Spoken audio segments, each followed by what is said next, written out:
Hello, and welcome to the Keeping Her Keys podcast. And welcome to 2026. I am here to share a recorded class from a new course that I'm teaching called Destination Crone. This is all about centering the crone, centering ourselves as we age.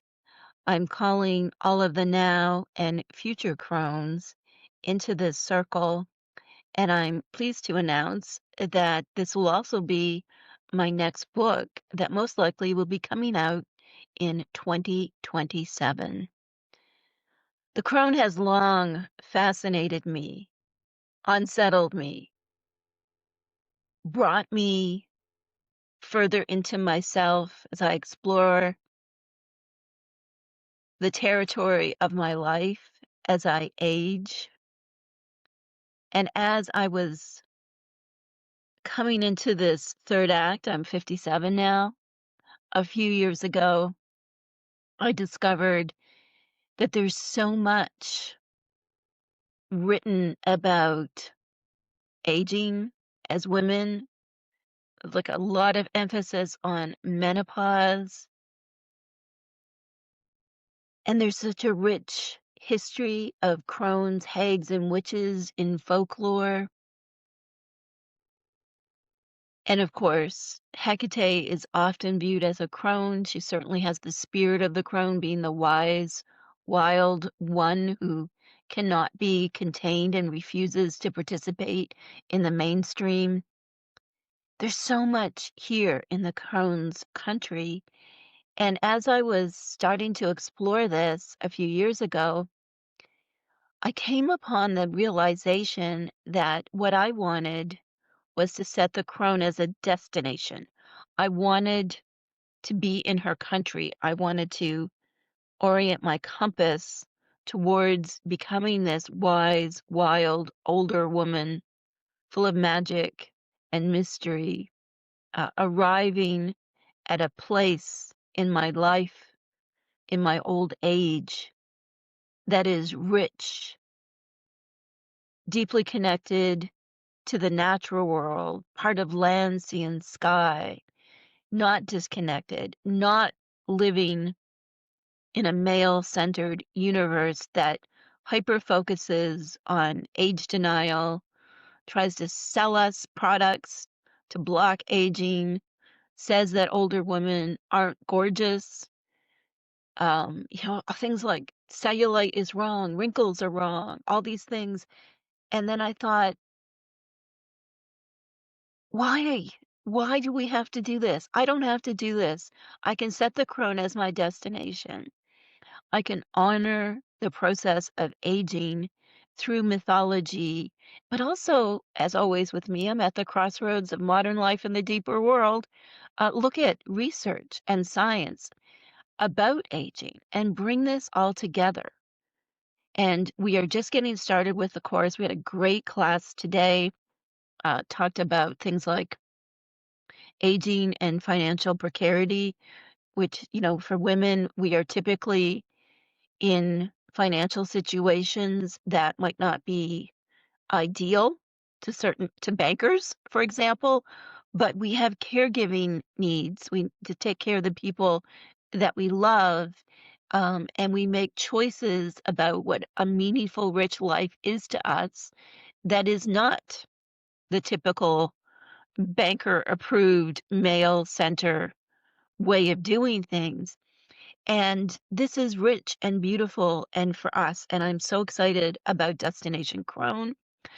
You can join the course by going to the Keeping Her Keys website and stay with the podcast. We are keeping the keys of the crone. I hope you enjoy this conversation.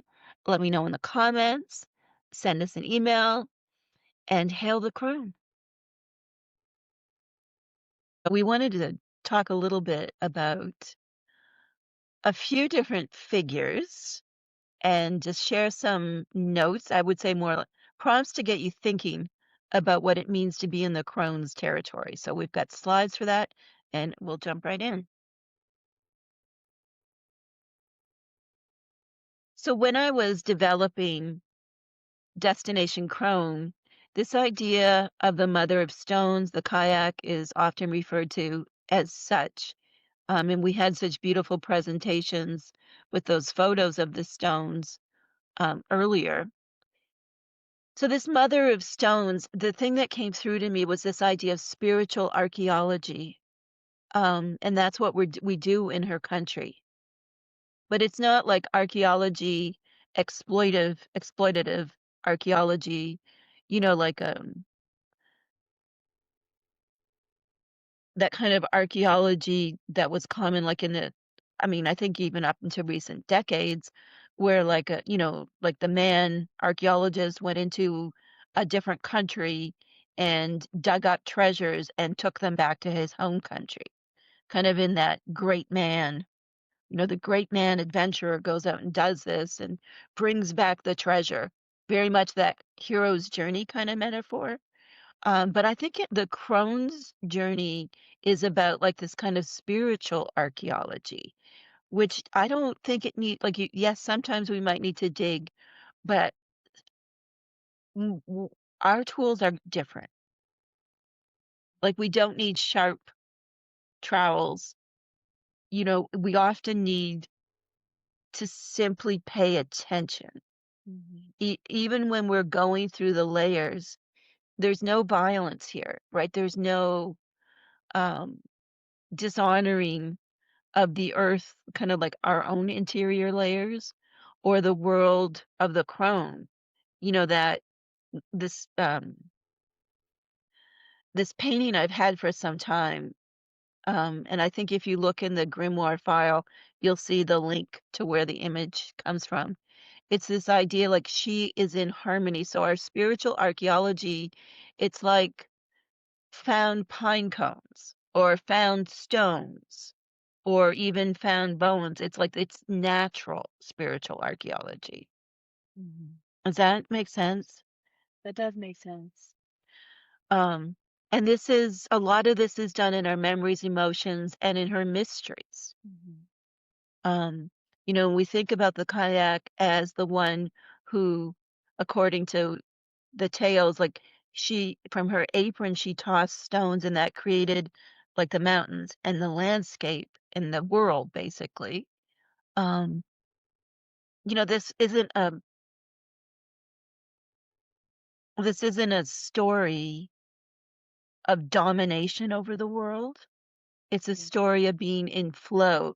Yeah. So it's a different spiritual archaeology is different in that it's about being in flow and observing, like going into our memories, going into her mysteries. And this is like a dance of bones almost, like it's so old, the parts of us that will live long after we leave this life, like our bones endure. And, to like, and I think I liken this to like a dance of bones, even if it's chair dancing and we're not shaking our booties, Mhm. like it's not about being like linear and we have to do this. It's like we move and groove through this landscape and we interact with it rather than fighting it. Does So Ex- that, go ahead. No, I just wanted to say for me, it feels like it's about the finding and not the conquering. Oh, that's excellent. Exactly. It's about discovery, Yeah. right? Not pillaging. It's a very different way. Found treasures Yeah. and not taking things that don't belong to you, Yeah. right? So let's talk a little bit about some of the mysteries. And for everyone here with us live, I'd love to hear in the text chat more of your thoughts of this. So, what are some of the Crohn's dark new mysteries? Well, the natural cycles, life, death, birth. The crone as the aged woman or the wise woman or presbia, which means the elder. She's contains it all. Mhm. And so that gives her like all of the experience, and all of the knowledge and wisdom and so on of the natural cycles. I think personal things that can come up for us, like acceptance, freedom, intuition, the interior life, individuation, which really is the process of becoming wholly and authentically who we are, and rejection of societal rules and expectations that don't serve us, that aren't good for us. The spiritual, afterlife, deeper world, dreams, fate, transcendence, spirits, and very much like living in the liminality, crossroads, hedges, magic, guidance, wisdom. So these are things that are associated with the dark moon and also the crone, because something that I noticed the deeper I went into exploring like mythology, folk tales, and so on associated with crones around the world and across times is that what they are associated with is very much what the dark moon is also associated with. And of course, being a Hecatean, Hecate is associated with the dark moon as well. So these to me are the dark moon mysteries. And it really is about like seeing with eyesight that doesn't need external light, that you adjust. I don't know. What are your thoughts on all this? I mean, I just want to add one word. That's the wisdom, Mhm. right? Okay. So I selected I wanted to talk about this, something that we're doing with each section of Destination Crone is kind of bringing it into, we're exploring these kind of deeper aspects, but there's also like we have bodies, and as we age, there is a lot to unpack. So I'm going to try to bring in every week something that's just about brings us back into our physical selves. So we're not just, entirely like in the deeper kind of realm of the crone, but also like seeing ourselves physically become a crone is such a powerful experience. Seeing the wrinkles, the gray hair, the weight gain or weight loss for some people, like seeing all of these bodily changes. And menopause, I think for a lot of women is like that is the big thing, Yeah. right? It is like it is a crossroads in life. A perimenopause, you're kind of in the threshold. Menopause, I think you're like right in it. And then on the other side, postmenopause, but it changes you. And there's so much in our society that can make us feel less valuable as we age. And I wanted to just say, let's just take a moment here, early days in the program, to say, like, the crone is beautiful, wise, and powerful. Like, let's just set all of that aside and, about beauty standards and what is power, what is richness, and just go into say, she's beautiful here in this space, and we individually each claim that as we enter her territory.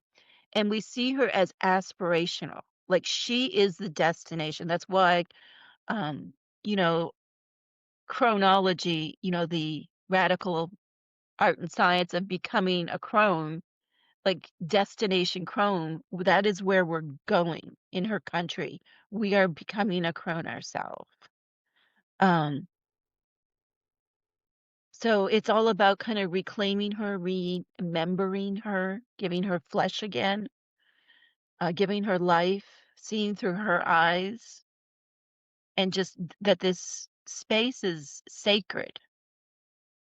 And going into I want to say this, letting her awaken, come to us, understand ourselves like on our terms and not seeing things through that kind of patriarchal gaze, Yes. right? Um,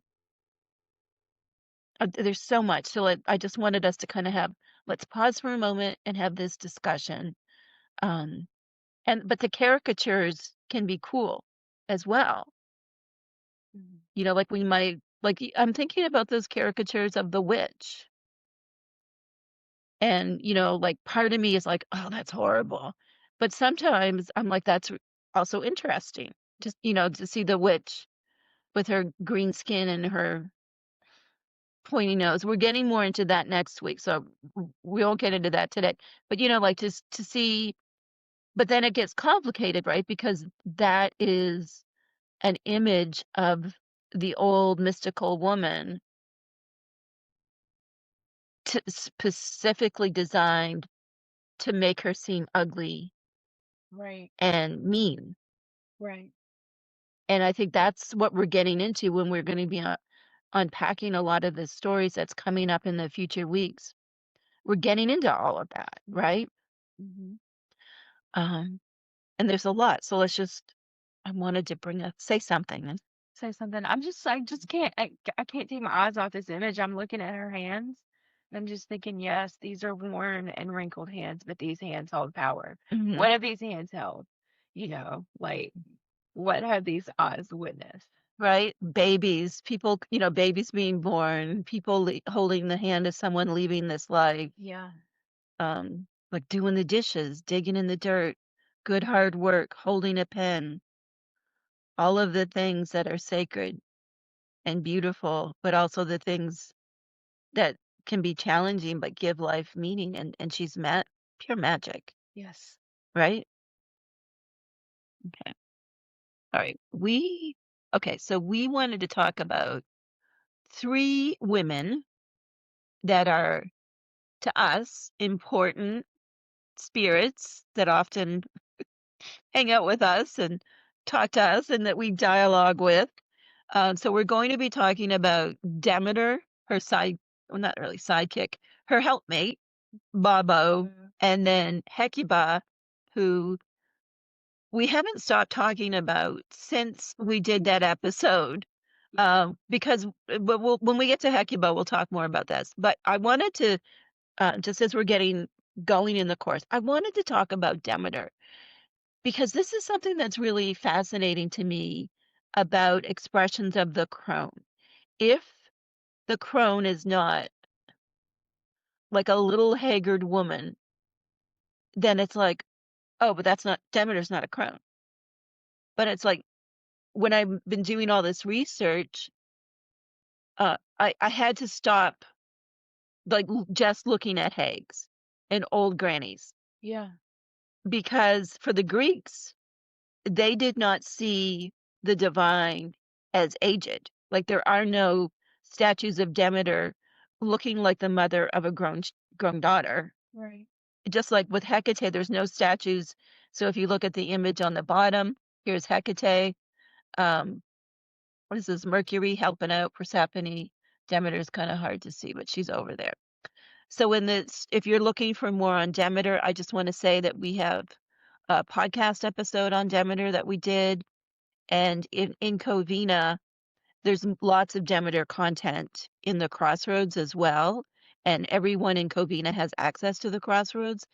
We're not going to retell the entire Homeric hymn to Demeter, Mm. but you can find a complete reading of that by me in the Crossroads, and I'll be sure to link it in the replay of this so you can listen to the whole story and then to the full podcast episode.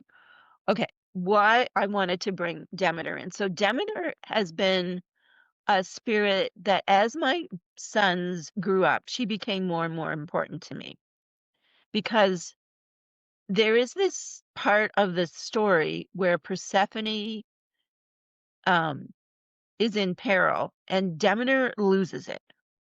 Yeah. And then she won't let the world be fertile anymore. Yeah. And so she goes actually, she lies about who she is. She goes undercover.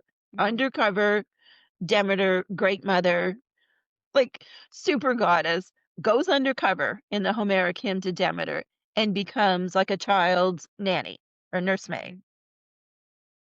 And then things happen. She's trying to change the baby into a god, so she's putting him in a fire.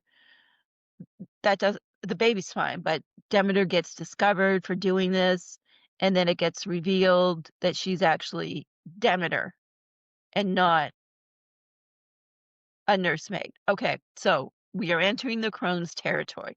Demeter is the mother of a grown child. She was a single mother. Yeah. Zeus wasn't much of a dad. Um, she was very close to Persephone, from the different myths, we know this. And when Hades took her, there was the kind of the trauma of her worry for Persephone, but there was also this, like, it's an identity crisis. And this is a thing I've gone through as my sons have grown up. It's like, well, who am I if I am not the mother of so and so? And I think this is a real lesson of the crone, like, that I wanted to start strong with. It's Mhm. like, this is what the destination crone is about. It's about figuring out who we are when we are not in relation to anybody else, or the things we do and the roles we have. Because when Demeter lost her daughter, she lost her identity. Right. Like, literally in this story, like, Yeah. she gave up who she was. Um, and I mean, first of all, we've all done that at some point in our life, hid who we really were. Um, and even in this story, she's hiding who she is in an attempt to lessen her pain, Right. right? Like, She's like hermiting. she's hermiting, but not isolating. Like, she's isolating, but not like going in a hut in the woods and Right. in a more of a kind of a typical crone. She's Mhm. isolating by denying her own power, by denying who she is. And I think there comes a point in the story when she's outed and returns to her glory. So I don't know. What are your thoughts on this? What are my thoughts on this? I'm gonna try to make it. I'll say how I relate to this Demeter story is for me. Like initially, I think of her. Obviously, she is Demeter. She's like this great mother fertility goddess. But the grief and rage that comes when Persephone is taken is a highlight for me. Like I mean, and then, like we said, when she like recedes sort of into herself, Hmm. um, like what happens with just think about yourself and your own emotions. Like, have you ever been in a state of just like grief and rage? Like this sort of mama bear, like, hurt my child, destroy, just gonna tear everything down and just like and then, living with the consequences of these things that happen that are out of your control, Hmm. like empty nest or like,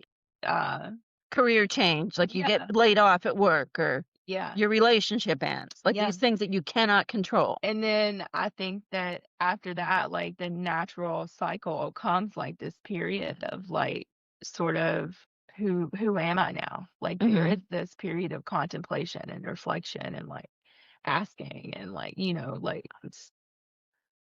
I don't know if dissociation is the right word, but But it is, there is like, it like is. a, lost in the mess of what has happened. Yeah. And sometimes we need to go through that Yeah. process. Like, we need to maybe be like Demeter and try on different identities, and then, have that moment when we're like, no, this is actually who I am. Yeah. And and ultimately in this story, Demeter emerges stronger than ever. Right. A deal is brokered regarding Persephone with Yeah. Hecate's assistance. And then she bursts the world these great rituals Right. that were like accessible to thousands of people for several hundred years. So her gift of when she got over her identity crisis was, not only was she fulfilled, but she was able to offer meaning to other people, like, Yes. to her people. And I think that's, like, the journey through figuring out who we really are is like that journey of standing in our own power and Right. owning who we are. And ultimately, like, that ripples out, Yeah. right? When other people see us doing this, it does become like a guiding light for them to perhaps have little seeds planted that they too could stop kind of like bowing down to the pressures of society and what's expected.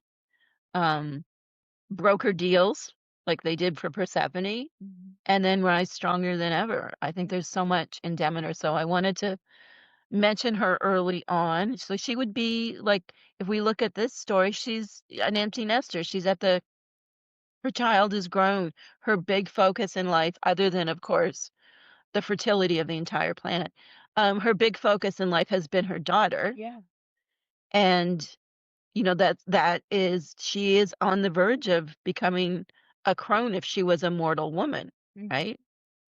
Menopause and all of that business that would have been is layered kind of in this myth, Yeah. right? That when your children, like as a Greek woman, when your child leaves home, menopause comes. Like, did you lose your value in terms of society because you were no longer Right. an act of mothering?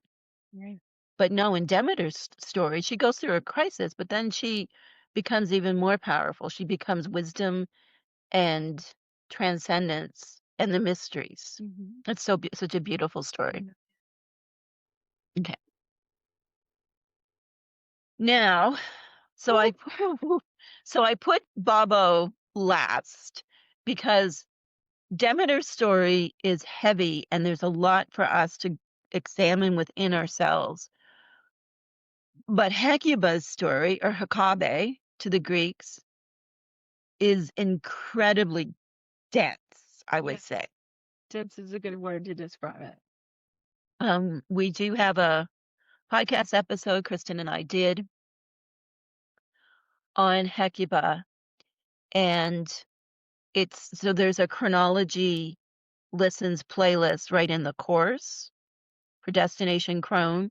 And then you can also, this is on the Keeping Her Keys podcast, so you can get it wherever you listen to your podcasts. This is a dense Yeah. story where there is transformation, but this is not a Hallmark Christmas movie. No. It is a heavy, heavy story. And I remember when we were researching Hecuba, do you remember how we got started? Because I know we had planned to do a different, like, Hecuba's not technically a goddess, but I'll just say goddess. We'd planned to do a different goddess, and something happened. It was Iphigenia. We were going to do Iphigenia, who is associated with Artemis. Yeah. And in some stories, Iphigenia was Hecate Mm. in mortal form. But we've done a lot of episodes on Artemis, and I talked about Iphigenia before. Yeah.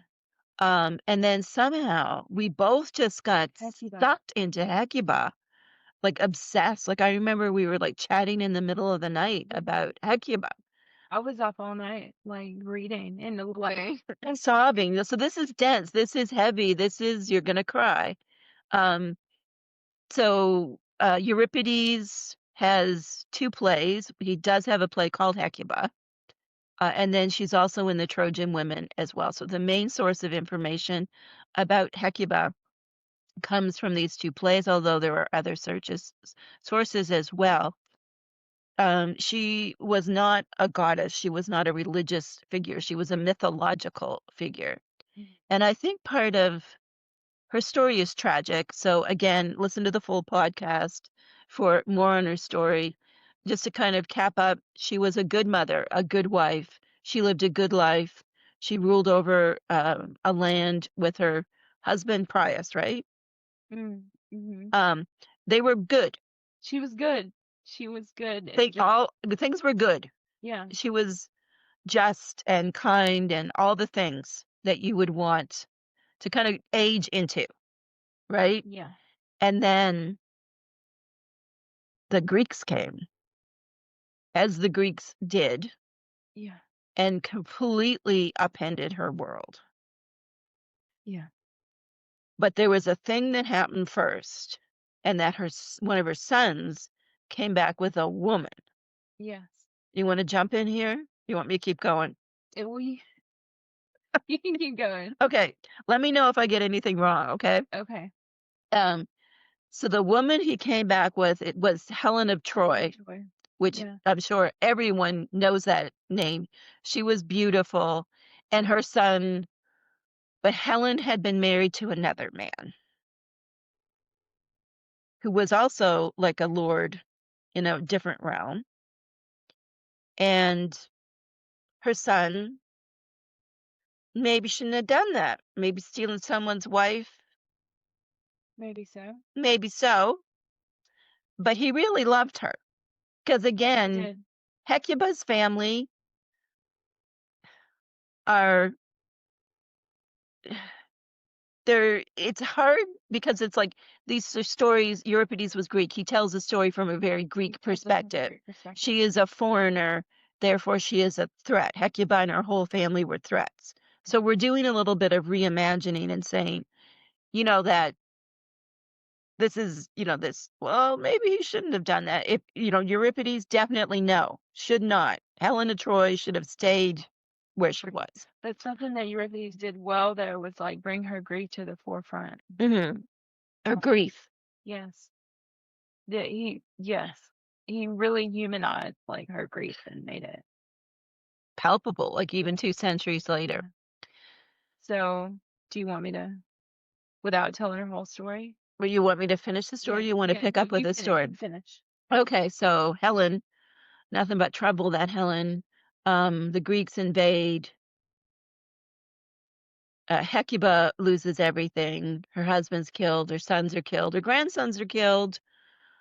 Daughters are Also, killed or raped. Things are horrible. She's imprisoned. There are there's if you watch the whole podcast episodes, I believe we get into some like modern retellings of the story. Um, a woman who does stand up for the classics, Natalie. what is Oh, the rest of her name. Anyway, if you Google stand up for the classics, you'll find her. She has written a really great book on the women of called The Women of Troy. If you're really called to this spirit, she can Hecuba can be quite beguiling for some people who are kind of called to do this talk about spiritual archaeology, because when we go into Hecuba, like this is grief, this is loss, this is being true to yourself. Mhm. Aging, I put aging into realness on there Yeah. because like in the Women of Troy and even in Euripides, there is this kind of portrayal of Hecuba that because she's an older woman, she knows herself more. Mhm. Like she's not innocent and naive like Euripides kind of portrays the younger women in his works. Like she knows what's what. Yeah. Like she's a ruler in her own right. Yeah. It's just by allowing her son to bring Helen home, like she chose love Yeah. and there were consequences. Very bad. Like her whole family dies. She loses her power. She loses everything. But there's like she's regal and she won't bow down in her grief to kind of kiss the feet of the Greeks. Like, no matter how bad, if you could imagine a world in which your home, your money, who you were, your identity, everything has been stripped away and you are imprisoned, who are you? Right. And so, Demeter goes through this identity crisis. And so there's this why I wanted to include Hecuba, why she felt right at this point in the course, because there is this call to acknowledge without wallowing in that fortunately we won't end up like Hecuba, but we will end up in similar places to Hecuba. We're not in an ancient Greek tragedy, Right. but there is something about facing that fear of losing everything you love Right. that the Crone calls us to say, you know, if you lost everything you cared about, who are you? Right.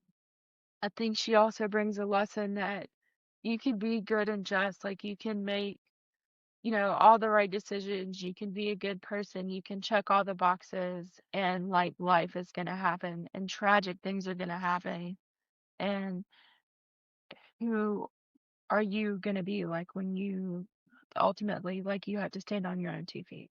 Right. Are you going to become embittered? Are you going to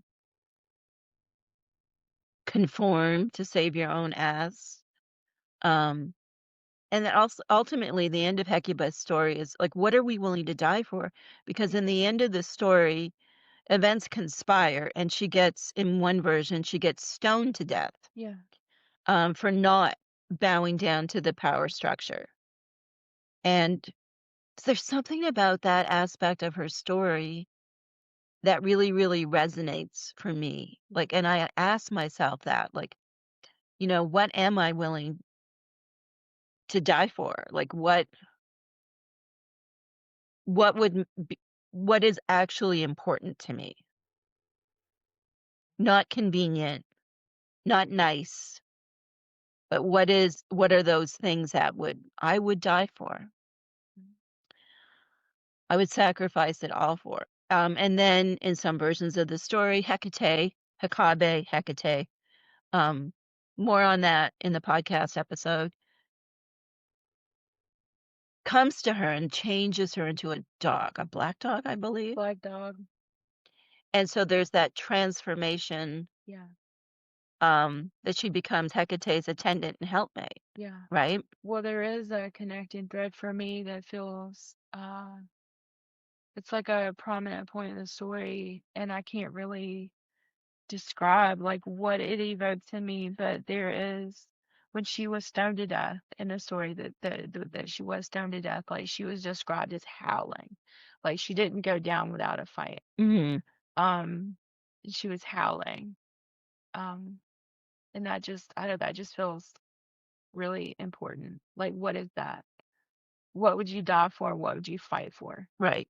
And that strength, I think she can be a kind of companion, like a spirit that comes to us as this archetypal, strong matriarch Yeah. who's wise. It's that version of the crone that isn't quite the more typical one, where she's living in her hut all by herself, as it like a hag. She's like a matriarch of a family. Um, and but she's a wise and powerful crone. And like you said, she is strong and she will not bow down to them. And I think that's such an important message. So if you're up for Hecuba, Kristen and I have just been completely enchanted by her since we first started doing research into this, like as this spirit of an expression of the crone, um, that doesn't bow down, that knows grief and loss and suffering and still knows who she is. Mhm. She's still a queen. Yeah. They can't take that from her, even in death. So we're offering you Hecuba alongside Demeter, as you are entering the Crone's realm. And we wanted to lighten the mood. I just look at her face. Miriam Okay, Margolyes. you got to talk about her. I mean, I just look at her. If you know Miriam Margolyes, you should, or if you don't, you should. Um, she is amazing. Uh, very wonderful British comedian. Uh, and yes, she is an icon. Of what? For what? What does she stand for? She is an icon. Shoot, for me, just kind of hope and levity and getting something about her, like, if you watch her work, like, you'll see that she just really embraces and enjoys, like, the simple pleasures of life. She puts that, like, at the forefront of who she is. And she also, like, takes a realistic look at things. She tells the truth. She tells it like it is. She's like the ultimate crime. No bullshitting with Muriel Margolyes. And very sex forward. Very sex forward, very honest. and also finding levity. I was inspired to put her on this slide after I watched this session she had with the actor Alexander Skarsgård recently, where she's putting like he's pretty open and fluid in all things, and she managed to make him squirm in his little bisexual leather pants.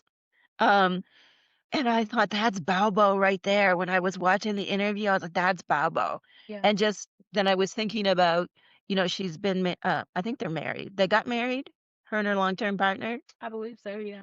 But they've been together since For the 60s or something ridiculous. And like her and this woman, they've had this like 40 plus year relationship, and like they never lived together. It was always on their terms.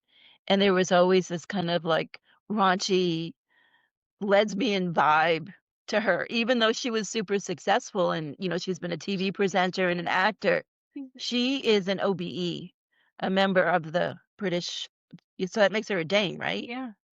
Um, so she kind of makes me think of Babo, She does. Look at that face. and she isn't trying to be anything else except what she is Yeah. at the age. When you kind of look around, I mean, like Helen Mirren is gorgeous, and I think Marion's gorgeous in her way. But when you kind of contrast that to like her look and her energy and what she talks about, we were watching a movie with Judi Dench in it the other day, Yeah. and I'd say like let's put Judy more on the side of Demeter things. Yeah. But Marion is just like that Baubo. She's like, I am gonna talk about my vulva, which Yeah. is what right? Like I'm gonna talk about it. I'm not gonna deny it, and it's gonna be both serious and funny. Yeah. And there's this, we kind of go through like, I wanted to kind of set this up like, yeah, like we go through things, identity crisis, loss, but there is also this kind of liberation Yeah. that happens. Like you like not giving a fuck anymore, Yeah. right? Like I am who I am. Um, and then there's also a lot of women when they hit now some women when they hit menopause, that's it, they're not interested in sex at all anymore. But other women like have a rebirth because they're not worried about like people who are um heterosexual and having male partners, they're not worried about pregnancy anymore. So there's a kind of liberation. You can be body. That's where it comes from Baubo. Um and you can maybe get into that. So I think in the story, so we got to talk about Demeter and give them a little bit of a background of Baubo. Um so in the Demeter story, so Demeter is sad. She's having her big crisis. And then she's at a little party and she won't socialize, we'll just call it. She won't socialize, basically. And Baubo, who is there kind of as a servant, um, lifts her skirts and shows her what's underneath of them. And this makes Demeter laugh. Mm-hmm. And there's many surviving. I like this statue. There's another one that kind of shows Babo as just a big old vulva and a teeny tiny head with two eyes. I didn't Yeah. put that on the slide. Um, so there's this too, right? Like who are we? We're bringing in some joy, some curiosity. Yeah. I think the Crone's assignment here for a lot of women, if you like haven't gone down below and figured out what's going on down there, you should do that soon. Um, right? On yourself. That would be another Crone's homework assignment. Own it. Um, but also it's just like it's okay to be sexual or not sexual. It's okay to make jokes. It's okay to be a little off color. Like you don't always have to be serious Yes. about everything. Yeah. Be a little Babo. Be a little Baubo. You can be a little horny, a little racy, Yeah. maybe show a little cleavage, just because in the story of Demeter, Babo serves that purpose. I think, like, yes, she makes Demeter laugh, but she's also like a reminder in the story that like Demeter's life isn't over. Look at this old woman here. Yeah. You know, she's telling these jokes, she's showing me her hoo-ha.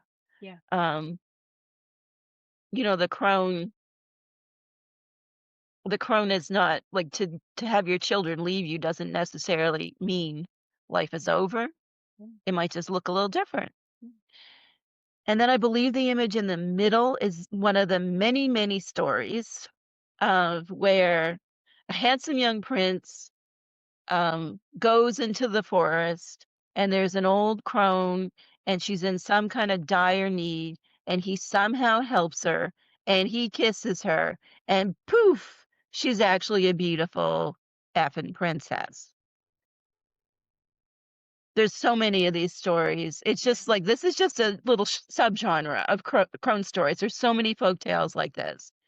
Um, and I just threw that on there like in the spirit of levity after talking about Hecuba and Demeter, this whole thing about, you know, like older women and younger men or younger sexual partners in general, and how that can kind of like put the oil back in your engine. Like, and that's okay too. Like, Yeah. you know, it's not all like heavy grief and memories and identity crisis. There's also these aspects of being in the Crohn's territory too that you know, maybe you should take a young lover Mhm. or not. The choice is yours. Okay, what are your thoughts on all this? I don't know. I just think Baubo, yes, bringing levity, but also just this like face of honesty and authenticity, in the midst of grief. I just really appreciate. Um, yeah, just it's not. We were saying it this morning, like, and not to. I mean, sometimes you have to make light of it. Sometimes it's not that serious. Right? It's only life after all, Yeah, right? bringing levity. Finding uh, love, Yeah. finding your own desire. And I mean, we're not limiting this to sex, like desire, erototokus, which is an epithet, um, or um, we tend to use erotic to mean sexual desire, but eros is actually just the spirit of desire. Like you whatever you desire. It usually that's a sensual pleasure, but it doesn't just mean sex. Like so, you know, where's your Baubo? Like where's your erogenous zone? Like Mhm. what is in this the kind of the ancient meaning of eros is desire. Like what do you actually desire? Yeah. Which may or may not be sex, Hmm. right? So that we just wanted to end on a lighter note. And yes, we will talk more about the prince saving the old crone. But I reframed it a bit to be like, yeah, why shouldn't she take and then she's like rejuvenated. She feels 20 again. She might be however old she is, but you know, Yeah. get those juices going again. And okay, okay, we need to uh transition to talking about the assignments for this week in Destination Crone, and we'll do that as a standalone episode. Sorry, recording. She has to live with me. I love Bubba. I know you do. And you're cute when you get all flustered when we start talking about sex. I'll just say that because we are recording. Yeah. I thought I turned the recording off.